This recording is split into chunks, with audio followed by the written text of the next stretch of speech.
Hi guys, and welcome back to SwitchUp. Remember, on our buy and avoid video right now, if you go over there, you can win a copy of the Battlestar Galactica game, which was recently released on Switch. In fact, we're giving away 4 copies. Now, if you told me I would once again be diving into the world of The Witcher 3, I wouldn't have been surprised at all. However, jumping back into this murky world while sat in the passenger seat of my car, yeah, I didn't see that one coming at all. I'll do this right. I'm not just going to jump straight into the visuals, so feel free to skip ahead to that section if you want. Prepare yourself for a hyperbolic superlative fest worthy of the astounding job CD Projekt Red have done here. Am I seriously about to review The Witcher 3 on Nintendo Switch? Let's find out.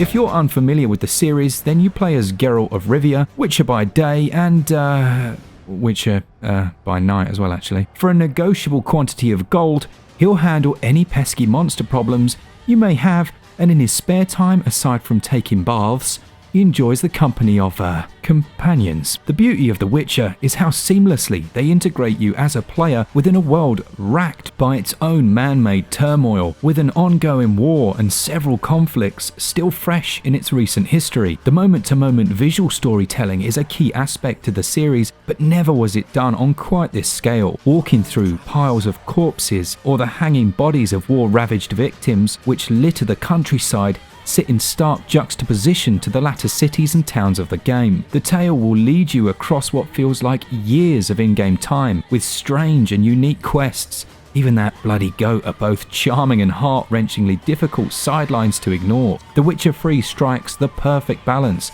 between gritty drama and more light-hearted moments. You are essentially on a search for your missing daughter, a journey and motivation which will drive the tale for much of its runtime. Old friends will join you and others betray you, and by its conclusion, you'll have seen and experienced more than one world in this epic tale. You control The Witcher 3 from a third-person perspective. Long journeys will be made on horseback as you carry out a variety of side missions and content, with dialogue between yourself and the locals, allowing for numerous choices, selectable with the left analog, and further options becoming available as you progress in the game. Combat is where The Witcher 3 excels. If you're a fan of the Monster Hunter series, there are some fights in the game that will truly test your skills, and dependent on your difficulty chosen, switching between your normal and silver weapons becomes an essential but challenging dance of death. Special skills can be quickly fired off, and as with other RPG games, these become more potent as the game goes on, with different enemies weak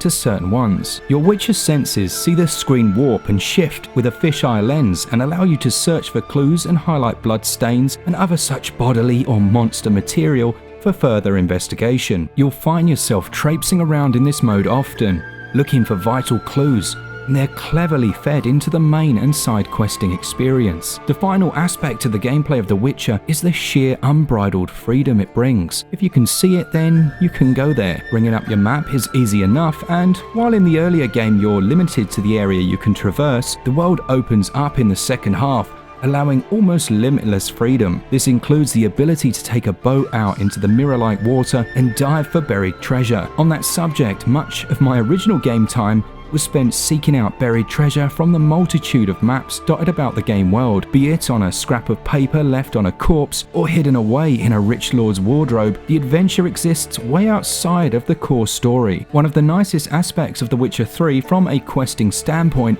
are how varied they are. Yes, you'll have your fetch quests in one form or another, but there are a great deal of unusual sidelines, like tracking a stray goat using your Witcher senses, which, as mentioned, allow you to find clues throughout the world, much like the Batman Arkham series, and you'll be solving and uncovering your fair share of mysterious deaths, massacred families, and missing kin. Books within the game will add further embellishment to an already packed lore, and shops and vendors dotted about the land give further incentives to make more gold by completing quests and slaying beasts. Gameplay is as good as it ever was, and as we'll discuss in the next section, the visuals do take a hit, but they've maintained the excellent gameplay that made it so compelling to begin with. I honestly didn't think I'd be holding Geralt of Rivia in the palm of my hand. Hang on.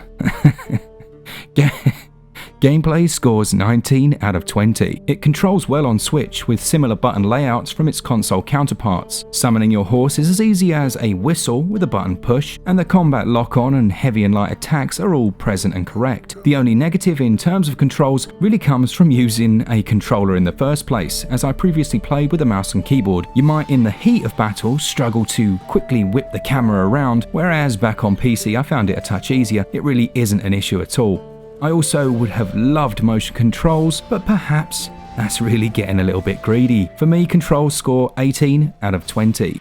Now I've got to be honest, when I walked out to my balcony in the start area of Kaer Morhen in handheld mode, I actually felt a little bit emotional. I had the same thing when I walked from the beginning area to the Great Plateau in Breath of the Wild, and again when I was 10 and got to the scene in GoldenEye on the N64 where you leap from that bridge. I guess the closest word would be awe. I am in awe of what CD Projekt Red have achieved with the hardware available. The Tegra 1 was meant as a mobile tablet chipset, and yet here it is, pushing trees, shrubbery, and foliage as far as the eye can see. Yes, they've dropped the shadow maps as much as possible without you actually casting a single giant pixel for a shadow, and there is a touch of blur to the visuals in handheld, but still, these look incredible, particularly considering just how demanding a title The Witcher 3 was and still is on some PCs. One of the most important aspects of those visuals are the lighting systems in place, and this has been excellently realized, and when transitioning from a light to dark area, we've got, at least to my eye, the ambient occlusion the developers were so determined to shoehorn into the build. This gives a real depth to the images, and regardless of the slight blur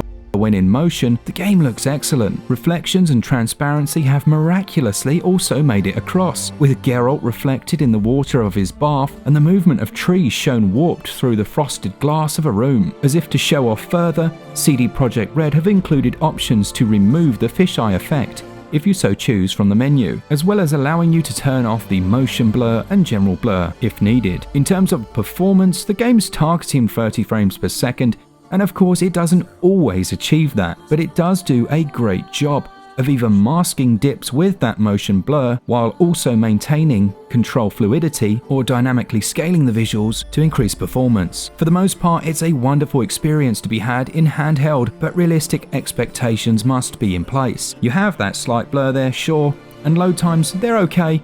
Some tend to be a touch longer, while obviously in the main world map you'll be free of this. In terms of the audio, the astounding soundtrack has been brought across faithfully, and to my ear doesn't suffer the huge and jarring levels of audio downsampling we've seen in some ports, such as Dark Souls, which to be fair, it wasn't an issue for me, but caused many others no end of grief. Now, either way, the 35-track original score is all here, with the astounding voice work from Doug Cockle, who voices Geralt of Rivia.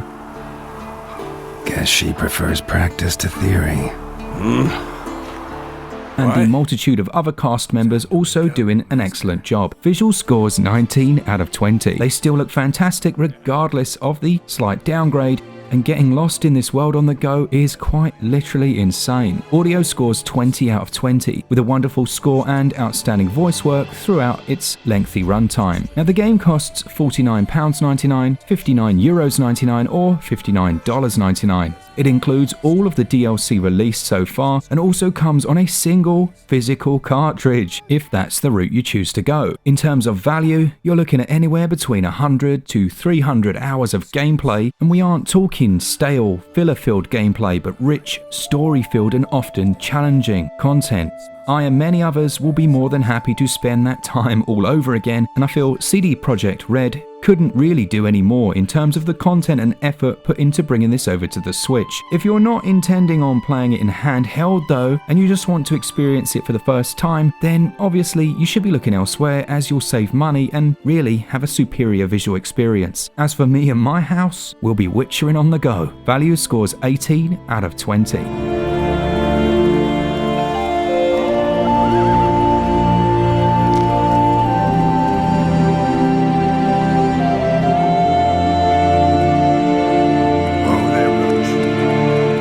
Now, I did warn of the hyperbolic nature this review may take, but I've tried to not be completely over the top. I love The Witcher 3 and I can't recommend it highly enough. The visuals do take a hit on the system, but they're more than enough to have me dive Silver Sword back into this one. It scores a SwitchUp score of 94%, which I think might just be the highest score I've ever given. Fitting for one of my favourite games of all time. A big thanks to all of you who support the channel each and every month, and to our patrons. We really couldn't do it without you. Make sure you head over to our buy, avoid or sale list to try and win one of those copies of the Battlestar Galactica game on the Nintendo Switch. And as always, for all things Switch all the time, keep it Switcher up. Ugh, see what I did there?